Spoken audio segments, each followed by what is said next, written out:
እውነት ሩታ በቃ እኔ ያላንቺ መኖር በጣም ከብዶኛል። እኔ ሩታን እጠልፋታለሁ አንተ ማትንከባከባት ከሆነ ከዚህ በኋላ በፍቅር ሰጥቼሽ አኖርሻለሁ፣ ደስተኛ አድርጌ አኖርሻለሁ። አይደለም አንድ ልጅ ለምን 10 ልጅ አትወልድ? እንግዲህ የሩታ አፍቃሪ መጥቷል ማለት ነው። ውድ ቤተሰቦቼ እንግዲህ በጣም አዲስ ነገርና ትኩስ ነገር በሩታና አብርሃም መካከል እንግዲህ ያለውን አዲስ ነገር ይዤላችሁ ከች ብያለሁኝ። ቪዲዮውን እስከ መጨረሻው እዩት። እንግዲህ በሩታ በኩልም ያለውን ነገር ደስ የሚለው ነገር ሩታዬን አፈቅራታለሁኝ፣ ወዳታለሁ፣ ዘና አርጌ አኖራታለሁኝ በከፈለገች 20ም ትውለድ 10ም ትውለድ እኔ እፈልጋታለሁኝ፣ ወዳታለሁኝ፣ አፈቅራታለሁ። ስለዚህ በስነ ስርዓት ዘና አርጌ አኖራታለሁ። አንተ ማትፈልጋት ከሆነ እኔ አኖራታለሁ ብሎ እንግዲህ አብርሃምም እያስጠነቀቀው ይገኛል ማለት ነው። እንግዲህ አብርሽ ሩታን ማትፈልጋት ከሆነ ብትፈልጋት ራሱ ካሁን በኋላ እንደማታገኛት እወቅ። ስለዚህ እሷን ለማግኘት በጣም ብዙ መስዋዕት ያስከፍልሃል። ለምን አሁኑኑ ጀምረው እንግዲህ ይሄው አፈቅራታለሁ ወዳታለሁ የሚል ብዙዎቹ መጥተዋል። ዛሬም ይሄው ሚዲያ ላይ ወጥቶ እንግዲህ እኔ በጣም ነው ማፈቅራት፣ በጣም ነው መወዳት፣ እኔ ዘና አርጌ አኖራታለሁ የሚለው መጣ ማለት ነው። አንተና ሄርሜላ ከፈለጋችሁ ጥርግ ማለት ትችላላችሁ፣ መብታችሁ ነው። ልጁ በጣም እንደሚወዳትና ከዚህ በፊት እንደሚያፈቅራት እንደነበረ እየተናግረዋል ማለት ነው። ከዚህ በፊትም ያለውን ነገር እኔ በጣም ነበር ማፈቅራት እንግዲህ የሩታዬ ይድረስ ብሎ መልእክቱን አስቀምጠዋል ማለት ነው። አድርሱልኝ የሩታዬ ይድረስልኝ ብለዋል። እና ከአሁን በኋላ ደግሞ ህይወቷን በሀዘን እንድትኖረው አይፈልግም።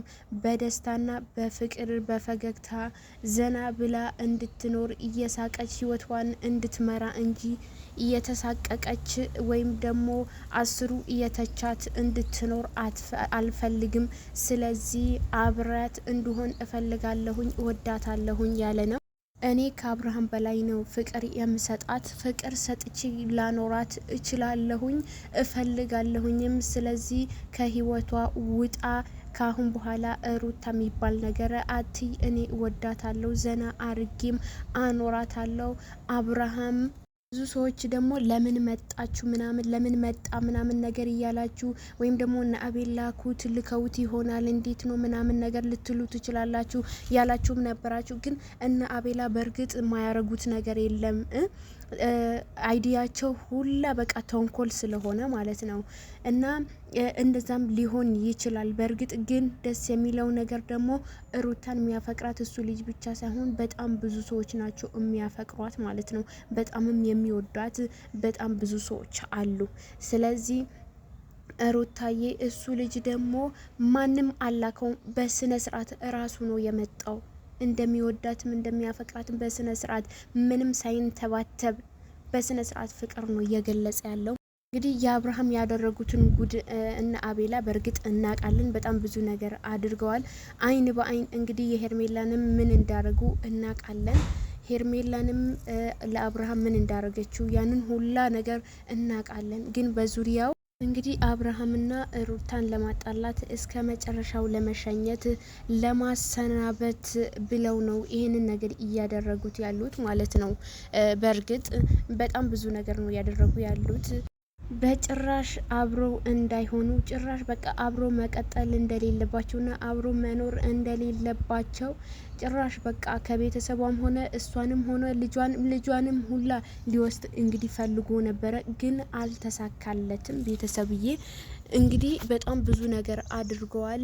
ይህንን ሁላ የሚያደርጉት እንግዲህ እንደምታውቁት ሄርሜላ እና ከአብርሃም ዙሪያ ያሉ ሰዎች ናቸው፣ ልጆች ናቸው።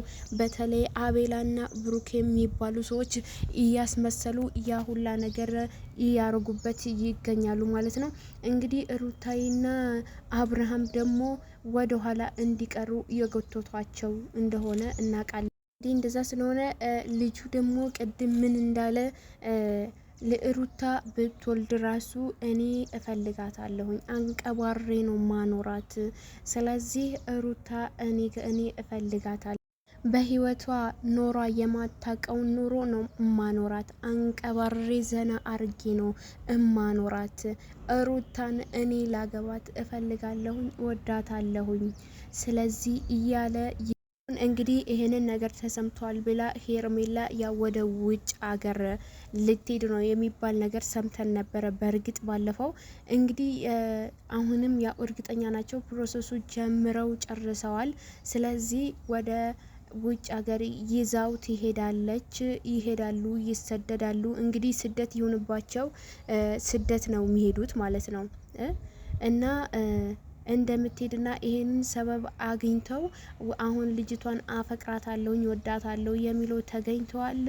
ሩታንም ደግሞ እሱን ለማናደድ ብላ እንግዲህ ልትጀምረው ትችላለች። ግን ሩታ ማለት ጠንካራና ጎበዝ ሴት ስለሆነች እንደዚህ አይነት ኮተት ውስጥ እንደማትገባ እናውቃለን። ሄርሜላ የሰራችው ሴራ በጣም አስከፊና በጣም የሚያስጠላ ነገር ሲሆን አብርሃም ደግሞ ልጅ ነው፣ ህፃን ስለሆነ አንቺ ሩታዬ እንግዲህ ህፃን ልጅ ምንም አያረግልሽም።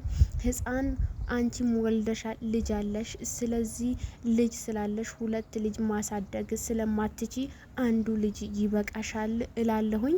እንግዲህ አንቺ 2 ልጅ ማሳደግ ማለት በጣም ከባድ ነው። ይሄ ልጅ ስለሆነ አንቺ ቢቀርብሽ ሁሌ ከሱ ጋር መቃጠል፣ መናደድ፣ መበሳጨቱ ይቅርብሽ እልሻለሁኝ የኔ ሩታዬ የኔ ጀግና ማለት ነው። ለምን ያንቺ አፍቃሪ ብዙ ስለሆነ ዘና አርጎ የሚያኖርሽ፣ ዘና አርጎ የሚንከባከብሽ ወንድ ይሰጥሻል፣ ባል ይሰጥሻል። ስለዚህ ባል ከሄደ ባል ይመጣል፣ ወንድ ከሄደ ወንድ ይመጣል። ስለዚህ ምንም እንዳትጨናነቂ እና አቤላ ደግሞ ያው ይሄንንም ክፍተት አግኝተው እነሱ እንግዲህ ሄርሜላ ይሄንን ነገር እኮ አለ ስለዚህ ሂጂ ሁላ ብለው ሊሏት ይችላሉ። አብራችሁ ሂዱ ብትወልድ ራሱ እሱ ትቷት አንተ ትታሃት ለምን አትሄድም ሁላ ሊሉት ይችላሉ። ሊያጠምዱት ሄርሜናል ይልኩበታል። እንግዲህ እንደምታውቁት ሚዲያ ላይ ያፈቅርሃለሁ ምናምን እያለች ያወራች ነበር። ባለፈው እንደምታዩት መጀመሪያ ትቷት ሄዶ መልሶ ደግሞ እንደዚህ ሆነ ራስን ስቻለሁ ምናምን ያው ይፋ ወጣ። አውቀህ ነው ራስን የሳትከው እንግዲህ ብላለች። ይፋ ወጣችሁ ሩታዬ የኔ ቆንጆ ማለት ነው እና አንተ ማለት አብርሽ ማለት ነው። ከፈለክ መሄድ ትችላለህ የፈለከው ቦታ ማለት ነው። ሩታ ማለት ጀግና ነች እና መሄድ ትችላለህ። ግን ብትሄድም በጣም ልጅ ነህ አንተ ገና አልበሰልክም። ሌላ ህይወት ራሱ መጀመር የለብህም።